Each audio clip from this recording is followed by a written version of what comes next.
Hello, hello, hello. My name is Adam, and this is Out of Office. This is our brand new news show for the 2025 season and hopefully beyond. The goal is to bring you the news every single week from the ski and outdoor and snowboard industry.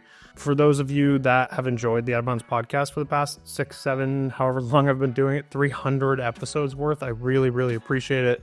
And I can't thank people that listen to that show enough because it has given us so many opportunities in this industry that I really never thought we'd have. So that's my quick thank you for those that have listened to the Out of Bounds podcast. You will still be able to hear the stories and the storytelling that takes place on that show, as well as be able to hear it on the new Out of Collective podcast that's going to be dropping soon with Mr. Adam X. Here we will mostly cover those same stories, just in a shorter, more news-oriented format. So that's what you have to look forward to from us. And with that, welcome to Out of Office. We'll open things up tonight with our first story from Natural Selection Ski. That's right, we have natural selection in the ski world now, starting this spring in Alaska. Mike Douglas is here to kind of talk about what natural selection is and what we can expect to see. Well, my name is Mike Douglas. I am a professional skier, I guess, from Whistler. Helped get the whole twin tip thing going in the 90s and have been involved in the sport, the free skiing side of the sport, I guess, for 25, 30 years now. And enjoying the ride, trying to keep it flowing, making some films along the way. And now I just sort of stepped into a new role where I'm running the ski program at the Natural Selection Tour. Well, I think if you go back, if anyone's seen Natural Selection snowboard, they'll kind of know a little bit about it. Travis Rice and crew launched it 4 years ago. And I know I was watching that first one in Jackson Hole. And when the snowboarders, essentially what they do is they invite the world's best snowboarders to a terrain setup that is kind of like a fantasy land. It's like, pick the coolest terrain you can. In some cases, they'll modify the terrain. So they'll go in the summer and set up some jumps and landings and transitions. And in some cases, they leave it sort of wild. When they were in Alaska, they just sort of picked these ultimate faces. And the whole, the way I like to put it is it's the world's best riders on the world's best terrain. And it's like, I think the goal primarily is to put these people out there in a format that the average Joe can understand. It's a duels format. So, one person goes against another person. They do 2 runs each. The top score moves on. Pretty simple to follow. You don't have to understand all the tricks and all the crazy stuff. It's simply the person who puts the best run down the mountain moves on to the next round and faces the next person. So when this launched in snowboarding 4 years ago, it kind of shook waves through the whole snowboard movement, but also the sport of free skiing. Like every free skier I know was like, we need that for skiing. That is the coolest format. That is the coolest event. And we got to find a way to make it happen. So, NST Snowboard has evolved and expanded and continued to add events.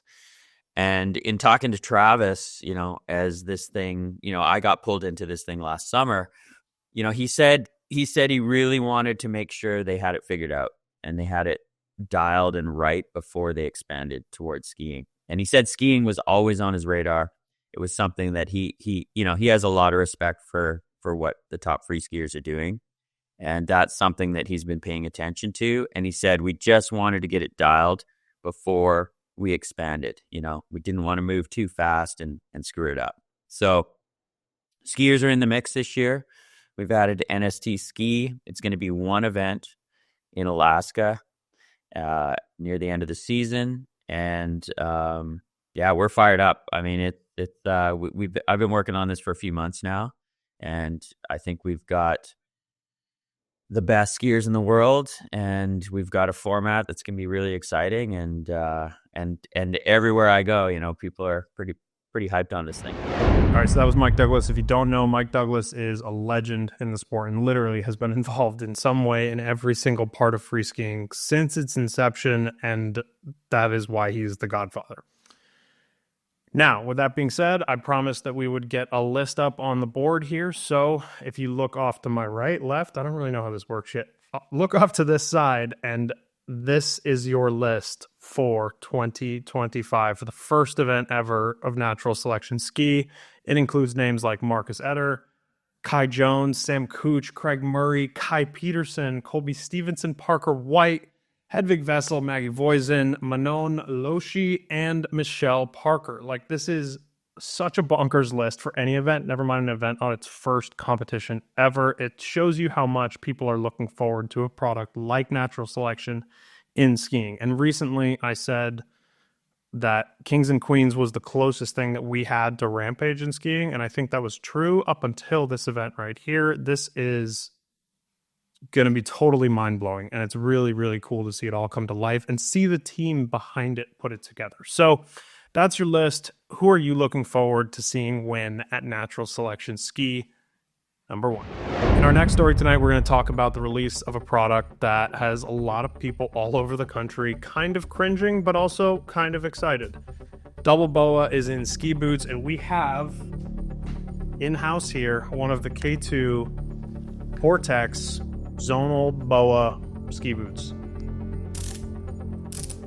Every lodge in America is going to sound like that pretty soon. It's pretty insane to see the way that they loop this thing together so that you get the best pressure that you possibly can towards that top section without the use of a buckle.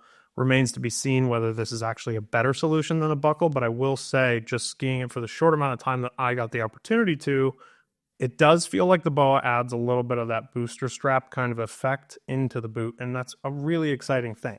Now, as we know, more things, more problems. Maybe this will cause durability issues in the long term, but I think with all of the major brands really sticking to this and really going for it, including Nordica, K2, Atomic, DeBello, Solomon, Technica, did I say Head? Like, it's everybody's doing it next year. It's like everybody needs to just jump on the bandwagon and do something with Boa. I don't know that double Boa is the right solution for everyone, but it is another option out there on the market. And if the companies can make it, that's great. I think as long as they make a buckle option for people, still a really, really solid product overall. And I'm excited to see where it goes over the next few months because the reactions so far have been very 50-50. So TBD. Back in the competition world, Ross Tester takes first place at the Freeride World Tour, and I am here for it. Like, this is the kind of thing that we need to see more of. There are 2 Americans on the podium. That's 3. There's 2 Americans on the podium last week in the first Freeride World Tour event of the year, and I'm excited to see how this event progresses throughout the season, as it seems like there's a lot more U.S. interest in this event in 2025 than there has been in years past. I don't know if that's because of who's competing or if that's just because of the way that they're marketing this product, but we get a chance to chat with Ross Tester here and see how he feels after winning the first stop on Freeride World Tour after a layoff. I mean, I was pretty stoked to take the win. Went into it with as low expectations as I can, just so that no matter what, it's easy to win. So, yeah, I mean, taking the win with a lower expectation makes me pretty happy. And yeah, stoked to start it that way for sure. The first time that I went on tour, I won the first stop. So I'm trying to kind of remember how I felt then and what happened after that, which I ended up thinking I was all sick and like all swagged out, just taking a flat spin to the face. So yeah, we're just gonna try and keep rolling with the have fun approach and just stomp it, and yeah, it should be good from there, hopefully.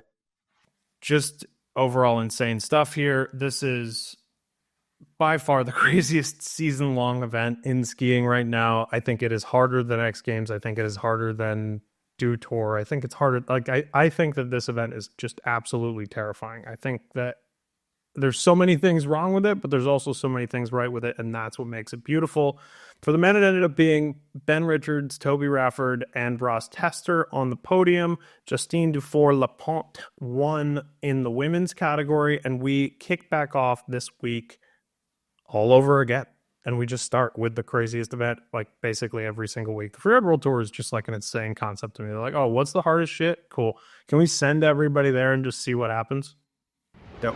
Speaking of just sending people places and seeing what happens, Kings and Queens is back this February, and I'm here for it because this is probably my favorite event to watch in person, especially as somebody in media. Like, you get the opportunity to see these people right there at the lip, and it's the craziest thing because you just look down that and it just looks like you're going off into nothing.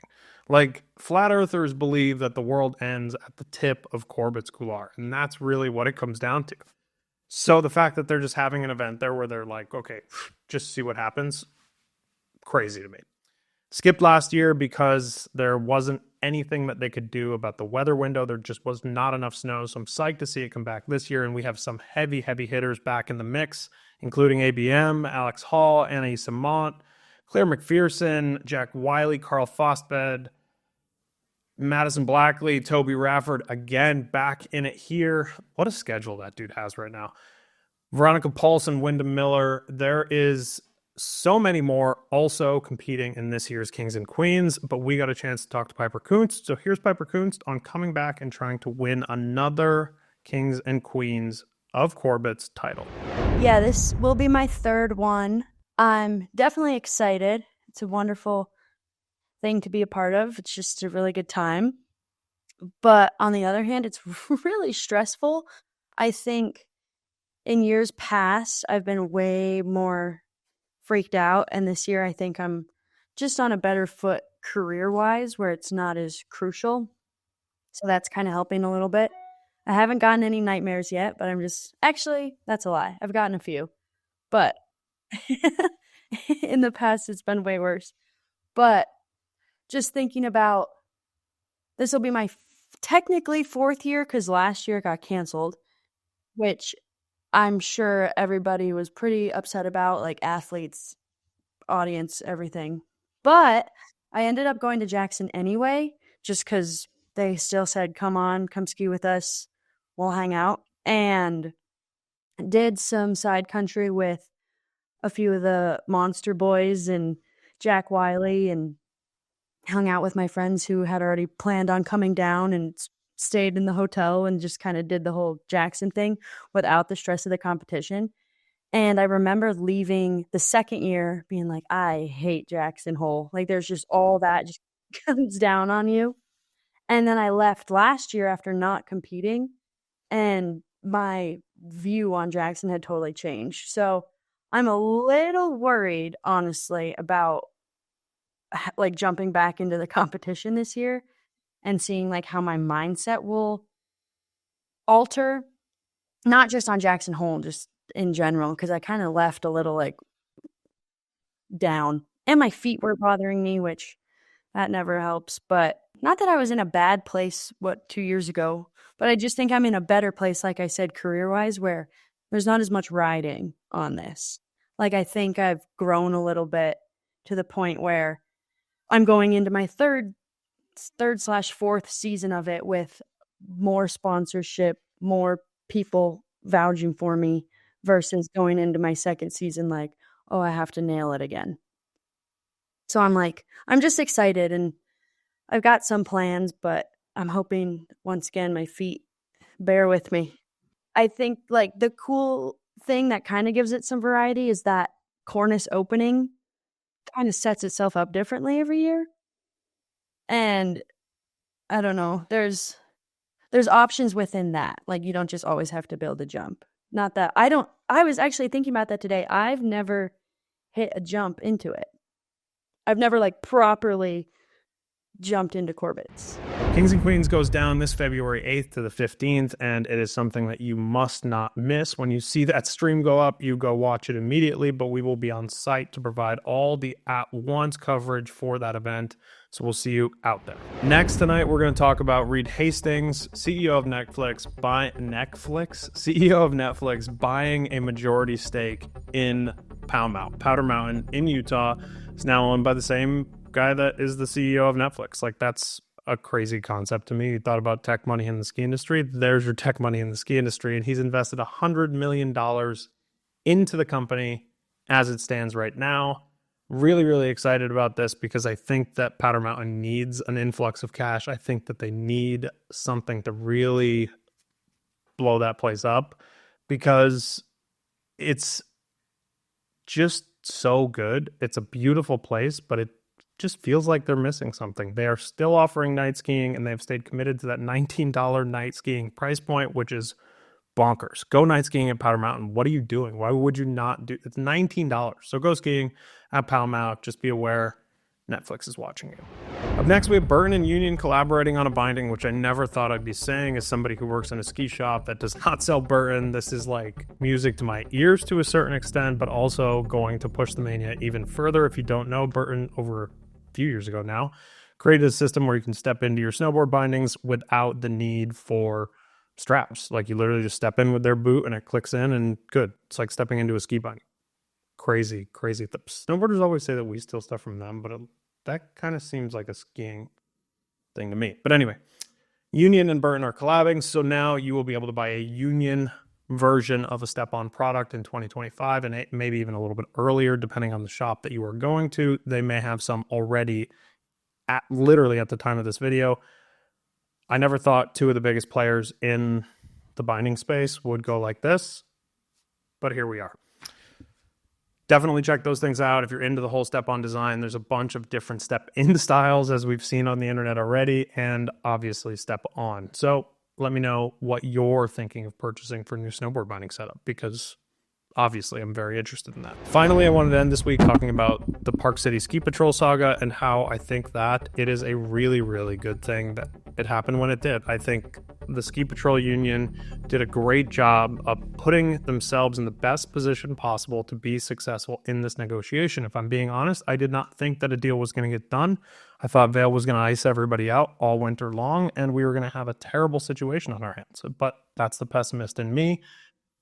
I'm actually really impressed by the whole team over at the Park City Ski Patrol. They really represented themselves well. They were clear in what they were asking for, and they got to a deal that made them happy. So I'm glad to see that this saga is getting away from us at this point, and we are done listening to hearing about how bad Vail is, because we know how bad Vail is already. It's not shocking to anybody, but I thought that it's a really nice thing that we actually got to a place where everybody's okay for now. You know, like I think Vail gets such a bad rap because they're such a big company, and I'm definitely not over here defending Vail by any means. They're shit, but it's like when you know something's shit, it's kind of shit. There's nothing else you can really do. You know what I mean? Like, shit's supposed to smell like shit. So I'm happy for Park City Ski Patrol and the Union there that they got a deal that they're happy with. But let's not forget, let's just stop talking about Vail, and then maybe they'll, I don't know. I don't know what to tell you on that side anymore. Join us next week as I mispronounce a bunch of things, as I mumble through stuff, as I say the wrong word where it's supposed to be a totally different word. Please join us in making this product a weekly occurrence on the Out of Collective Network. Thanks for watching. See you next week. Cool. Bye. Be cool if we could do a pan out with like the paper stacking where I look away and pretend I don't know they're still filming. You know what I'm saying? See you next week.